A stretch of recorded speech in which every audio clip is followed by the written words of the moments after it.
Fala pessoal, tava aqui só preparando o quadro. Eu queria falar sobre essas duas patologias aqui, certo? Na verdade, isso aqui é mais uma doença, uma patologia, isso aqui é mais sindrômico, mas enfim, pra não me alongar demais. Eu queria falar sobre essas duas condições aqui, certo? Com vocês, para tentar deixar tudo isso que eu acabei de falar, das ações dos hormônios adrenocorticais, o que? Mais fácil de lembrar e enfim. Brevemente aqui sobre a síndrome de Cushing, primeiramente, de Cushing, né? A síndrome de Cushing, ela é nada mais, nada menos do que um sinônimo para a palavra de hipercortisolismo.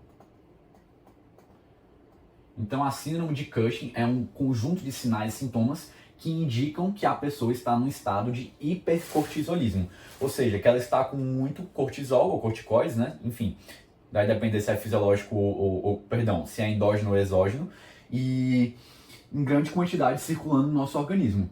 Então, a síndrome de Cushing, independente da causa, indica esse hipercortisolismo. Então, a síndrome de Cushing pode ser devido a um tumor na minha adrenal que está produzindo mais cortisol, ou pode ser porque a pessoa, mais comum inclusive, está tomando muito corticoide, muito prednisona, enfim, e também por outras causas, né? Que pode ser causa central, mas a minha ideia aqui não é dar uma aula sobre a doença, não é isso, mas é só pegar um dos sinais e sintomas, alguns sinais e sintomas da síndrome de Cushing, que vai ajudar a gente a associar com tudo isso que eu acabei de falar. Então eu vou começar com aqui. Hipertensão, por exemplo.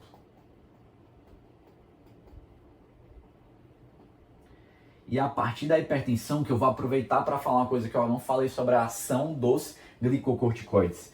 Então vamos lá. O cortisol, ele tem principalmente aquela ação glicocorticoide, que eu acabei citando todos com vocês agora há pouco. Mas o cortisol, quando ele está em quantidades muito, muito grandes, pessoal, ele também tem uma atividade significativa mineralocorticoide. Como assim, Pedro? Me explica um pouco melhor. Então vamos lá. O cortisol, quando ele está em condições fisiológicas, vamos esquecer um pouquinho isso aqui. Em condições fisiológicas, o cortisol tem essa ação mineralocorticoide, mas como o cortisol está sendo produzido em uma quantidade adequada, essa ação não é tão significativa, tudo bem? Então, haveria uma ação mineralocorticoide do cortisol, por exemplo? Haveria, mas ela é tão pequena quando ele está sendo secretado em condições normais que acaba nem sendo considerada. Mas aqui, como a gente está falando do estado de hipercortisolismo, já que estamos falando de síndrome de Cushing, o que vai acontecer? Esse cortisol vai estar em quantidade tão grande que vai começar a exercer uma ação mineralocorticoide significativa. Então a gente pode ter uma hipertensão por quê? Porque esse cortisol, como está em grande quantidade, vai exercer uma atividade mineralocorticoide. Agora, não mais insignificante, mas agora significativa. Então, se ele está agindo nessa atividade, ele está fazendo essa atividade mineralocorticoide significativa, vamos pensar o que acontece. Vai haver um aumento da reabsorção de sódio, certo?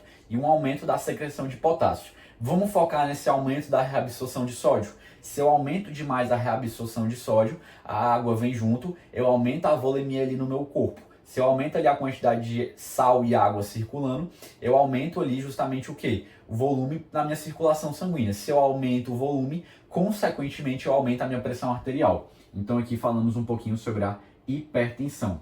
Vamos de novo aqui, pegar um outro sinal e sintoma. Hiperglicemia. O que eu falei que é característico do glicocorticoide, glico de aumentar a glicemia. Então esse aqui ficou até mais fácil. Como ele vai aumentar a glicemia? Ele vai aumentar a glicemia aumentando o processo de gliconeogênese no fígado. Então, aumentando esse processo de gliconeogênese, o fígado vai começar a precisar de mais matéria-prima. E o cortisol não é bobo, ele também é esperto. Então o cortisol também age quebrando, degradando os músculos para aumentar a matéria-prima de aminoácidos e quebrando a gordura para aumentar a matéria-prima do quê? Dos ácidos graxos para chegar também no fígado. Então essa questão da hiperglicemia ficou mais clara, mas para pegar o embalo, não perder o embalo, a gente também pode falar do quê? De uma sarcopenia. Eu não vou colocar sarcopenia, vou colocar só uma fraqueza muscular mesmo. Por quê? Os músculos estão sendo degradados? Então a gente vai esperar essa fraqueza muscular, justamente por essa ação do cortisol para degradar o músculo para obter aminoácidos. Então aqui mais um sinal e sintoma. Vamos falar aqui mais um. Vou colocar aqui dois sinais mais clínicos que a gente vê principalmente no exame físico, que é o quê? Giba de búfalo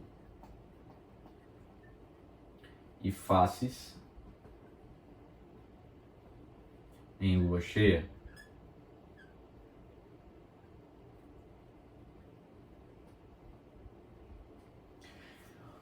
A gordura, os lipídios, melhor dizendo, nosso corpo, de maneira geral, não estão sendo degradados, e vai haver o quê? Uma mobilização dos ácidos graxos para chegar no fígado e servir de matéria-prima.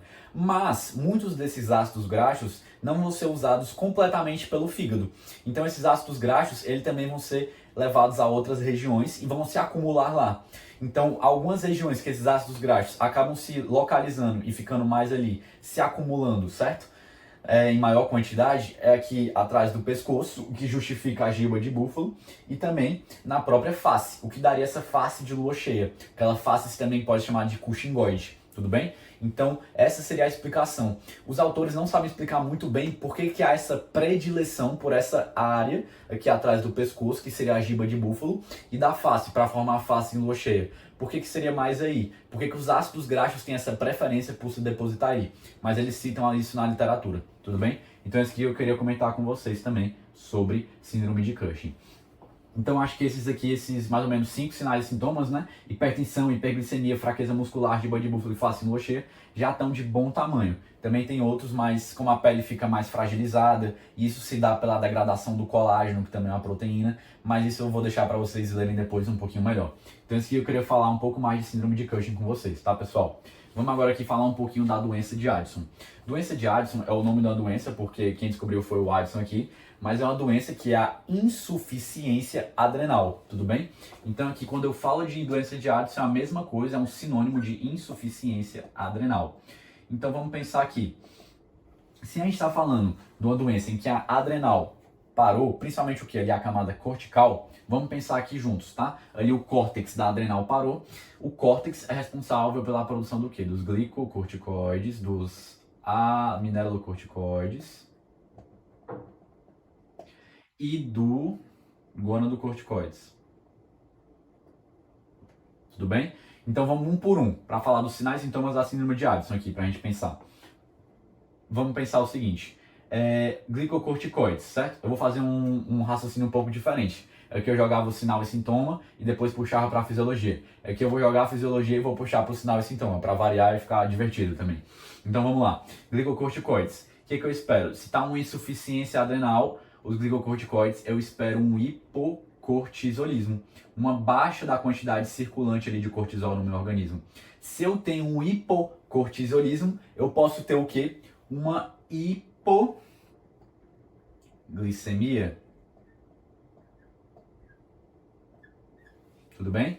Por quê? Porque o cortisol tem esse papel importantíssimo de estimular a gliconeogênese em condições fisiológicas mesmo, principalmente em períodos de jejum, que é necessário. Então, se eu não tenho uma produção adequada de cortisol, a minha gliconeogênese no meu fígado, a minha formação de carboidrato a partir de outras fontes fica prejudicada. Então, a pessoa pode apresentar essa queixa aqui de hipoglicemia. Tudo bem, pessoal? Então, pensar aqui mais um sintoma associado ao cortisol. As pessoas com doença de Addison, quando vocês forem estudar, ela tem uma coisa... Não, vou falar aqui pelos sintomas, senão eu vou mudar aqui. Vamos seguir aqui no raciocínio. Tem o hipocortisolismo. O cortisol tem a função de regular o sistema imune. Lembram? De fazer uma imunossupressão saudável, controlar ali o processo inflamatório, tudo aquilo, controlar ali o combate às bactérias, deixar aquilo equilibrado quando a gente está falando em condições fisiológicas.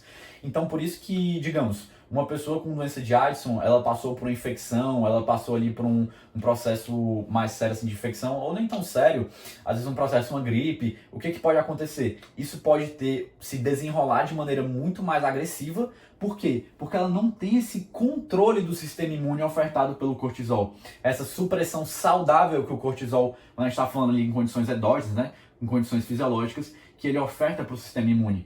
Por isso que a pessoa em doença de Addison pode morrer com a gripe. Assim, se for uma coisa mais assim, agressiva, né? Enfim. Ou ficar mais grave, não necessariamente morrer. Mas eu queria conversar com vocês principalmente referente a parte dos glicocorticoides quando a gente está falando da doença de Addison, no qual fica prejudicado, porque a gente está falando de uma insuficiência adrenal, ou seja, de um hipocortisolismo aqui nesse caso dos glicocorticoides. Falando um pouquinho dos mineralocorticoides. Principal mineralocorticoide, minerais, eletrólitos, sódio e potássio. Então vamos pensar na aldosterona. A aldosterona e também os mineralocorticoides de maneira geral fazem o quê? Aumentam a reabsorção de sódio e aumentam a secreção de potássio. Então se eu tenho aqui uma baixa da produção dos mineralocorticoides, o que vai acontecer? Eu vou ter uma reabsorção prejudicada do sódio e do potássio. Se eu tenho, ou só de potássio não, desculpa, só do sódio, né? Se eu tenho uma reabsorção prejudicada de sódio, o que eu vou ter? Eu vou ter uma reabsorção aqui prejudicada de sódio, baixa da reabsorção de sódio. Então eu vou reabsorver junto ali do sódio nos meus rins pouca água. Então isso pode refletir, resultar, melhor dizendo, num sintoma sinal clínico da hipotensão. Sinal clínico da hipotensão. Tudo bem, pessoal? Outra ideia, a gente pode ter o quê? Já que está com a produção muito baixa da aldosterona, eu não vou estar secretando potássio adequadamente. Se eu não secreto o potássio adequadamente, o que vai acontecer? Eu posso ter uma hiperpotassemia. Se eu tenho uma hiperpotassemia, aumentou a quantidade de potássio ali circulante no meu sangue, pode decorrer várias consequências cardíacas, mas eu não vou entrar nisso, não vai ficar uma aula de patologia, né? De hipopotassemia. Mas só estou citando isso daqui, que pode dar problema justamente no coração. Então é isso, basicamente. Falando aqui agora um pouquinho mais dos gonadocorticoides, bem rapidamente, certo? Os gonadocorticoides, principal, ou androgênios adrenais, também pode ter os dois nomes, principal, o DEA, desidroepiandrosterona. Quando a gente está falando do homem, como o homem tem aquela produção nos testículos da testosterona, essa deficiência nos gonadocorticoides no homem não vai ter um impacto tão grande. Mas agora na mulher, como eles são muito mais importantes para a mulher, que não tem os testículos para produzir testosterona, o DEA, a deficiência do DEA pode resultar em um sinal clínico de quê na mulher? Um sinal clínico de quê? De baixa libido, por exemplo. Porque isso aqui teria uma importância muito grande na mulher para ter toda a questão da libido e tudo mais. Então aqui seria um sintoma importante, redução da libido. Vou deixar aqui um asterisco para lembrar que é em relação principalmente à mulher, tudo bem? Então é isso, pessoal. Espero que vocês tenham gostado da explicação.